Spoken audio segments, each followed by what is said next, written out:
ગુજરાતના નાયબ મુખ્યમંત્રી હર્ષભાઈ સંઘવી હાલ 30 સિનિયર આઈપીએસ અધિકારીઓની ટીમ સાથે કચ્છના વિસ્તારોની મુલાકાતે છે, જ્યાં તેઓનું ભુજ રેલવે સ્ટેશન ખાતે ભવ્ય સ્વાગત પણ કરવામાં આવ્યું. પોલીસ દ્વારા ગાર્ડ ઓફ ઓનર આપીને સન્માનિત કરાયા.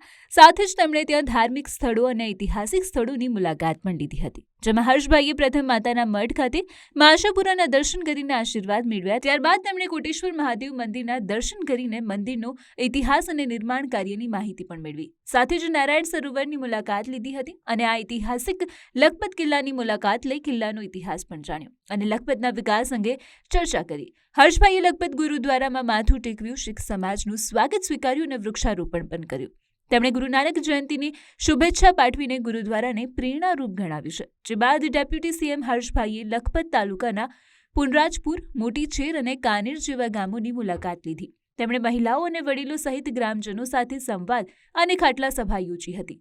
હર્ષભાઈએ સ્પષ્ટ કહ્યું છે કે હું ગામની શાંતિ અને સુરક્ષા માટે આવ્યો છું અને દરેક ગામના પ્રશ્નો જાણવાના પ્રયાસ કરીશું. આ પ્રવાસનું સૌથી મોટું આકર્ષણ એ છે કે ડેપ્યુટી સીએમ હર્ષભાઈ ગામના ભાતીગઢ રહેઠાણના દેશી ભૂંગામાં જ રાત્રિ રોકાણ કરશે અને તમામ સિનિયર અધિકારીઓને પણ ગામમાં જ રાત્રિ રોકાણના સ્પષ્ટ નિર્દેશ આપ્યા છે.